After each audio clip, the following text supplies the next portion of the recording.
Hello friends, good morning. Welcome to my YouTube channel. Last lecture में हमने chapter number 2 का potential part complete किया। Now we are moving toward the next part of this chapter which is capacitor and capacitance. Capacitor and capacitance. So first of all we will discuss what is capacitor. So capacitor क्या है उसके बारे में हम discussion करेंगे। Okay, suppose we are considering two conductor plate separated by some finite distance. Okay, this is one conductor plate, this is second conductor plate separated by some finite distance. इसका जो system बनेगा, दो conductor plate और उनके बीच का जो separation है उसका जो सिस्टम है, इसी चीज को बोलते हैं capacitor. So what is capacitor? तो capacitor is a electrical device. Capacitor is A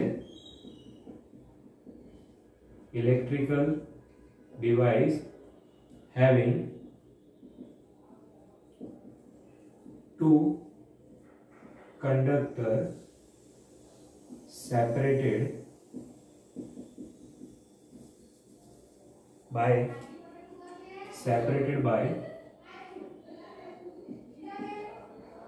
some finite distance.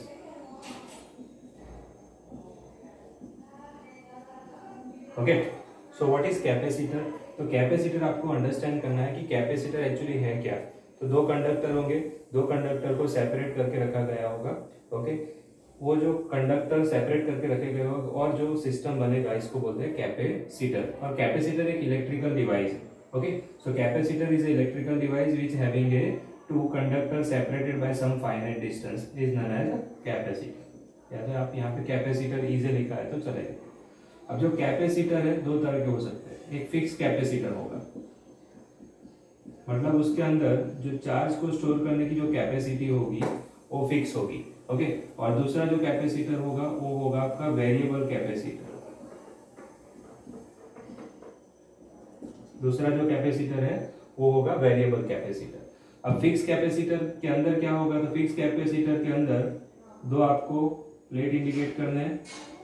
Okay, उसमें से जब कैपेसिटर अभी ये अनचार्ज कंडीशन में, अगर चार्ज कंडीशन में होगा तो एक प्लेट पॉजिटिवली चार्ज होगी, दूसरी प्लेट नेगेटिवली चार्ज होगी। ओके, तो ये जो है आपका फिक्स कैपेसिटर हो जाएगा। और वेरिएबल कैपेसिटर में क्या होगा? तो वेरिएबल कैपेसिटर के अंदर आपको इस तरह का सिंबल दिखेगा। ओके, ये जो टर्म है एरो, ये एरो क्या इंडिकेट कर रहा है कि ये जो कैपेसिटर है वो वेरिएबल है।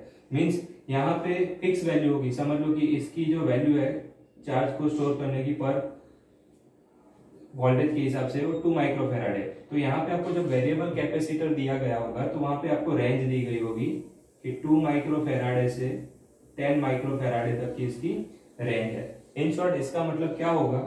Bye using this capacitor we can get value of capacitance from 2 microfarad to 10 microfarad. Okay, तो फ्रेंड्स ये हो गया कैपेसिटर क्या है। तो कैपेसिटर एक सिस्टम है जिसमें दो कंडक्टर होंगे जिसको इंसुलेट किया गया होगा, ओके, विद सम मीडियम, और वो जो डिवाइस बनेगी इसको बोलते हैं कैपेसिटर, जो इलेक्ट्रिकल डिवाइस है। ओके, अब कैपेसिटर के टाइप्स की हम बात करें तो there are 2 types of capacitor है।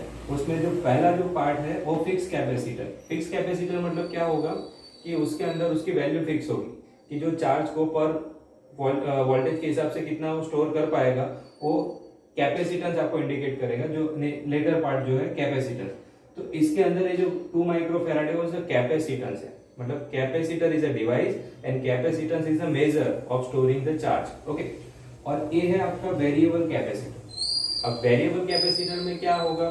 तो आपको याद रखना है नॉर्मल कैपेसिटर जैसा ही सिंबल होगा, बट यहाँ पे एक एरो का साइन होगा।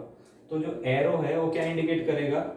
It gives the value from varying this point to this point. For example, यहाँ पे मैंने एक चीज इंडिकेट किया 2 microfarad to 10 microfarad.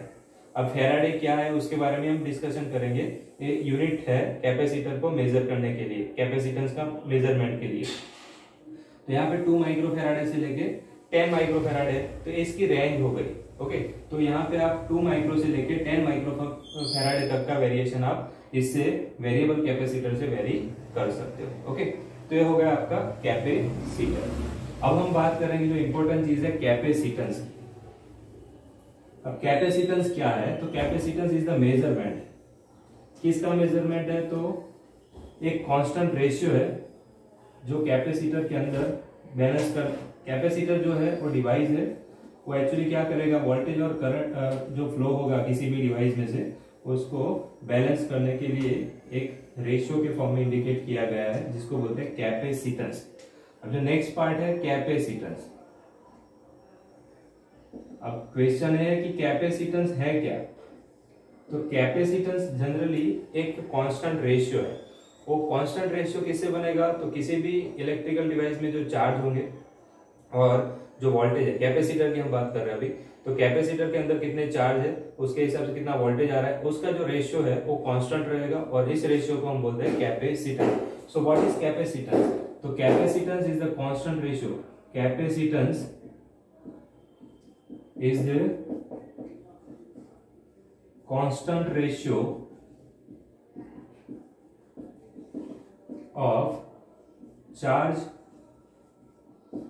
To the potential, potential मतलब कि वोल्टेज।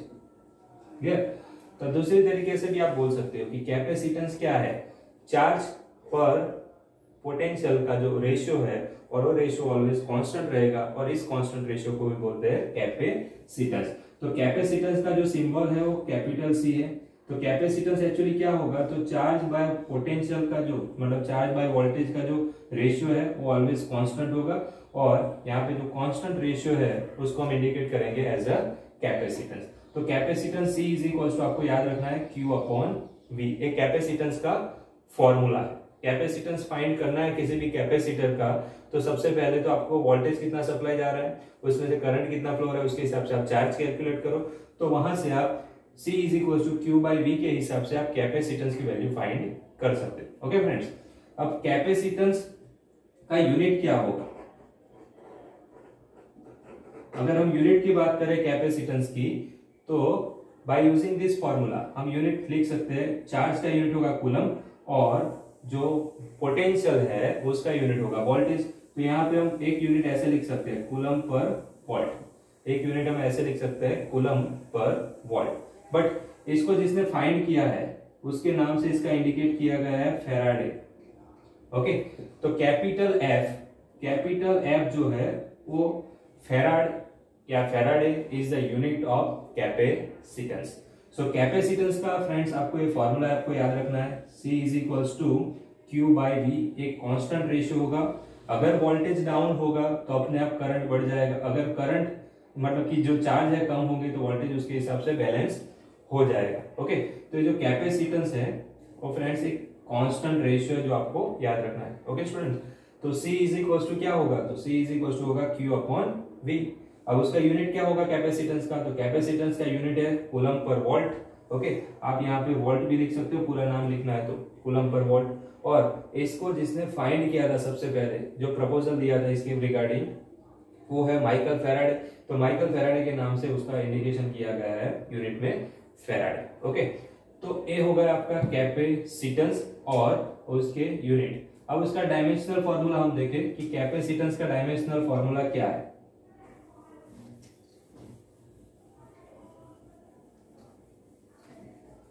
तो फ्रेंड्स कैपेसिटेंस का जो डायमेंशनल फॉर्मूला आपको यूनिट के हिसाब से ही बनाना है।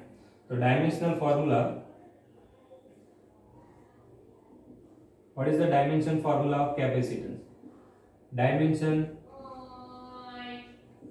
Formula of capacitance.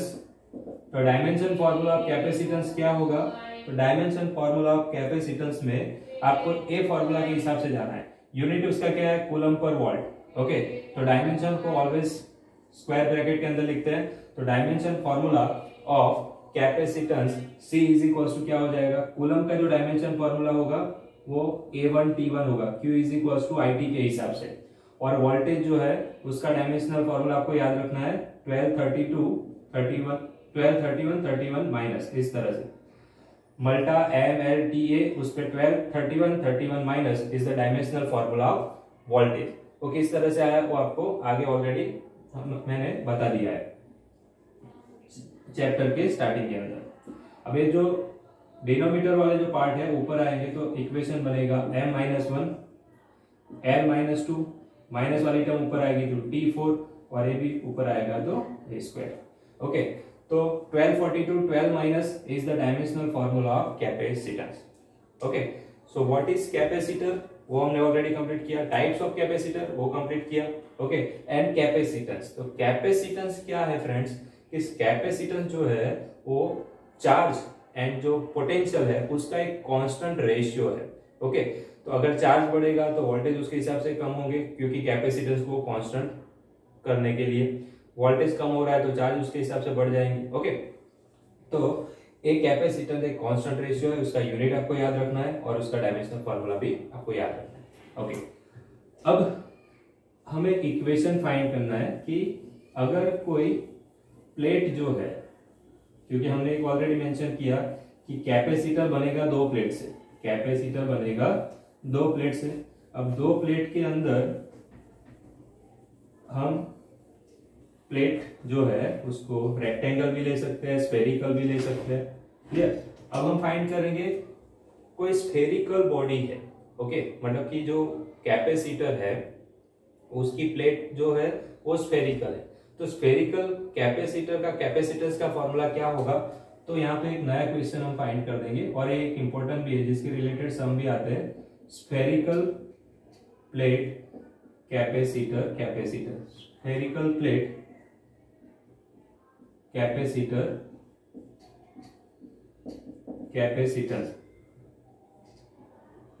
Okay, new topic हम दे देंगे spherical plate capacitor capacitance. Okay, अब हम क्या करते हैं कि earth is a good conductor of electron, वो सब हम जानते हैं कि अर्थ जो है वो इलेक्ट्रॉन को, जितने भी आप इलेक्ट्रॉन उसके अंदर इंक्लूड करोगे सबको अपने और ले लेगा, मतलब कि जो अर्थ है वो गुड कंडक्टर है ऑफ इलेक्ट्रॉन्स। ओके, हम अर्थिंग करते हैं सारे इलेक्ट्रिकल और इलेक्ट्रॉनिक्स डिवाइस के अंदर, तो जो अर्थिंग का मतलब क्या है, अगर एक्सेस कोई इलेक्ट्रॉन्स आते हैं तो सारे अर्थ के अंदर चले जाएंगे जिससे सर्किट में जो भी डिवाइस है उसके अंदर कुछ भी प्रॉब्लम ना आए, इसको बोलते हैं अर्थिंग। ओके, अब यहाँ पे स्फेरिकल प्लेट कैपेसिटर कैपेसिटेंस, तो हमें कैपेसिटेंस का फॉर्मूला फाइंड करना है किसके लिए, तो स्फेरिकल प्लेट के लिए। ओके, अब एक चीज मैंने आपको आगे बता दी है कि जो कैपेसिटर है वो क्या होगा, तो कैपेसिटर दो प्लेट के बिना बनेगा नहीं, दो प्लेट चाहिए,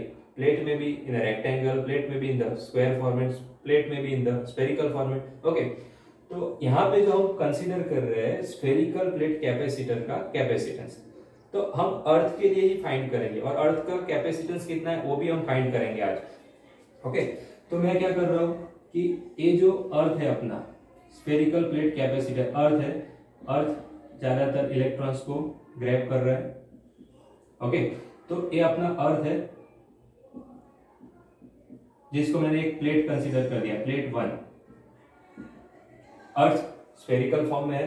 ओके, तो मैं अर्थ का ही इक्वेशन फाइंड करूंगा जिससे वो स्फेरिकल प्लेट कैपेसिटर के लिए एप्लीकेबल हो जाएगा। तो यहाँ पे earth is a good absorber of electrons, तो यहाँ पे हमने प्लेट 1 जो है उसको एज अ अर्थ कंसीडर कर लिया है। अब कैपेसिटर बनना है या कैपेसिटर बनाना है तो दो प्लेट चाहिए। अब एक प्लेट है हमने जो यहाँ पे कंसीडर की है, स्फेरिकल है तो इसका सेंटर और इसका रेडियस हम कंसीडर कर लेंगे capital RE, radius of earth consider कर लेंगे। ओके, अगर कोई सम आपको दिया है तो उसमें रेडियस आपको मेंशन किया गया होगा। तो अभी हम अर्थ को एक कंडक्टर कंसीडर कर रहे हैं जो कि जो नेगेटिव चार्ज को एब्जॉर्ब करेगा। अब हम क्या कंसीडर कर रहे हैं, जो दूसरी प्लेट है ना वो हम सपोज कर रहे हैं कि वो दूसरी प्लेट जो पॉजिटिवली चार्ज प्लेट जो होगी वो एट ए इनफाइनाइट डिस्टेंस पे है। कितने डिस्टेंस पे, r is equal to infinite distance पे है। ओके, अगर डिस्टेंस इनफाइनाइट है तो फ्रेंड्स आपको याद रखना है यहाँ पे पोटेंशियल क्या हो जाएगा एट अ प्लेट 2, इसको हम B भी कंसीडर कर देंगे, प्लेट नंबर B। तो प्लेट नंबर B पे जो पोटेंशियल होगा वो 0 हो जाएगा और यहाँ पे प्लेट A है, प्लेट A मतलब अर्थ से दूसरी जो प्लेट है उसको हमने कंसीडर किया है इनफाइनाइट डिस्टेंस पे। तो इनफाइनाइट डिस्टेंस पे जो पोटेंशियल होगा वो 0 होगा, और यहाँ पे पोटेंशियल जो होगा VA में, अब ये जो पूरी अर्थ है उस पे हम कंसीडर कर रहे हैं कि टोटल चार्ज Q है। ओके, तो पॉइंट चार्ज का इक्वेशन क्या आएगा, तो पॉइंट चार्ज का अपना इक्वेशन आएगा, समझ लो कि यहाँ पे टोटल चार्ज Q रिसाइड कर रहे हैं। तो प्लेट A जो है जिसको हमने अर्थ कंसीडर किया है उसका पोटेंशियल क्या आएगा as per the formula point charge, तो VA is equal to formula आएगा KQ/R। ओके, तो अब प्लेट 1 और प्लेट 2 के बीच का टोटल पोटेंशियल कितना होगा, तो टोटल पोटेंशियल को हम V इंडिकेट कर देंगे, तो V इज इक्वल टू क्या आ जाएगा, VA minus VB, but VB तो 0 है तो हम डायरेक्ट ले सकते हैं V is equal to VA। Okay friends, तो A आपका पोटेंशियल आपको मिल गया, पोटेंशियल क्या मिला, V is equal to VA, और VA का फॉर्मूला क्या है KQ/R। हमें फाइंड क्या करना है, कैपेसिटेंस। अब कैपेसिटेंस का जो फॉर्मूला है वो आपको यूज करना है कि कैपेसिटेंस का फॉर्मूला क्या है, तो capacitance is the constant ratio. अब किसका कांस्टेंट रेशियो है, तो ये कांस्टेंट रेशियो है Q/B का, तो यहाँ पे हम पुट कर देंगे value, capacitance is equal to C is equal to Q/V, तो Q एज इट इज रहेगा, V की जगह पे हम जो पॉइंट चार्ज का इक्वेशन है अर्थ के लिए उसको पुट कर देंगे। अर्थ मतलब कोई भी स्फेरिकल सरफेस के लिए, तो यहाँ से आप देख सकते हो Q गेट कैंसल, तो कैपेसिटेंस का फॉर्मूला क्या आएगा, तो कैपेसिटेंस का एक फॉर्मूला आपको याद रखना है R/K। ओके, तो एक फॉर्मूला आपको यहां से मिल गया, स्फेरिकल प्लेट कैपेसिटर के लिए कैपेसिटेंस का फॉर्मूला क्या होगा, तो स्फेरिकल प्लेट कैपेसिटर के लिए कैपेसिटेंस अगर फाइंड करना है तो उसका एक शॉर्टकट फॉर्मूला यहाँ पे आपको याद रखना है, C is equal to R/K। और इस इक्वेशन को हम दूसरी तरीके से भी लिख सकते हैं, अगर मैं K की जगह पे चैप्टर नंबर 1 के हिसाब से 1/4πε0 पुट कर दूं तो ये K ऊपर चला जाएगा वैल्यू, तो C is equal to 4πε0 into R। This is the another equation of parallel plate capacitor. Okay, तो पैरेलल प्लेट कैपेसिटर के दो फॉर्मूला आपको याद रखने हैं, अगर रेडियस दिया है तो इसको डायरेक्टली कूलम्ब कांस्टेंट से डिवाइड कर दो।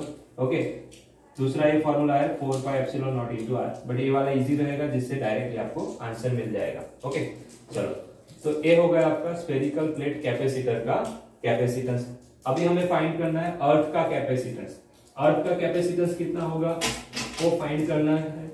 ऐसे क्वेश्चन बहुत बार एग्जाम में आ चुके हैं कि find the capacitance of earth having a radius of 6400। आपको बोला गया है कि रेडियस ऑफ अर्थ जो है वो 6400 किलोमीटर है, तो अर्थ का कैपेसिटेंस कितना होगा वो आपको फाइंड करना है। तो जब भी आपको स्फेरिकल प्लेट कैपेसिटर का कैपेसिटेंस फाइंड करना होगा तो सिर्फ आपको क्या दिया गया होगा, तो आपको सिर्फ रेडियस दी गई होगी। तो यहाँ पे स्फेरिकल प्लेट, क्योंकि अर्थ कैसी है, स्फेरिकल है, तो स्फेरिकल प्लेट कैपेसिटर का जो कैपेसिटेंस का फॉर्मूला है उसको हम डाल देंगे C is equal to R/K। तो C is equal to, okay students, तो C is equal to R/K। R is the radius of earth, इसको हम R भी लिख सकते हैं। 6400 किलोमीटर है तो इसको मैं 6.4 इंटू 10⁶ लिख सकता हूँ। 6400 किलोमीटर के 10�3 और ये 3, तो 6.4 इंटू 10⁶ डिवाइडेड बाय इसकी वैल्यू होगी 9 इंटू 10⁹। तो कैपेसिटेंस 9 ऊपर आएगा तो माइनस होगा। ओके, तो -9 + 6 तो -3। 6.4 डिवाइडेड बाय 9 का जो भी आंसर आएगा वो आपको आगे सॉल्व करना है, और ये आंसर आपको फैराडे में मिलेगा। फिर इसको आपको माइक्रो फैराडे या नैनो फैराडे में कन्वर्ट कर लेना है। ओके, अब ये जो फैराडे है वो बड़ा यूनिट है। ओके, तो उसके स्मॉलर यूनिट है वो भी आपको याद रखना है। स्मॉलर यूनिट में मिली फैराडे आएगा, माइक्रो फैराडे आएगा, नैनो फैराडे आएगा, पिको फैराडे आएगा एंड फेम्टो फैराडे आएगा या फर्मी फैराडे। फेम्टो मतलब 10⁻⁻15, इसका ज्यादा यूज नहीं होगा, बट ये दो जो है पिको एंड नैनो उसका सबसे ज्यादा यूज होगा, और माइक्रो मिली के लिए आएगा 10⁻³ ये जो फैराडे की यूनिट है, मतलब कि कैपेसिटेंस की जो यूनिट है वो ज्यादातर इसी वैल्यू में यूज होंगे, milli faraday, micro faraday, nano faraday और पिको फैराडे। क्योंकि फैराडे जो है वो बहुत बड़ा यूनिट है, और क्यों बड़ा है तो उसका ज्यादातर यूज 1 फैराडे अगर आपको कैपेसिटेंस जनरेट करना है तो उसकी प्लेट की साइज अप्रोक्सीमेटली 75 किलोमीटर के अराउंड में होगी, जो प्रैक्टिकली इम्पॉसिबल। वो कैसे आएगा वो भी हम देखेंगे parallel plate capacitor. Okay friends, तो ये हमने जो अभी कंप्लीट किया है स्फेरिकल प्लेट कैपेसिटर का। क्लियर? अब हम जब नेक्स्ट देखेंगे वो आएगा पैरेलल प्लेट कैपेसिटर के कैपेसिटेंस का इक्वेशन। ओके।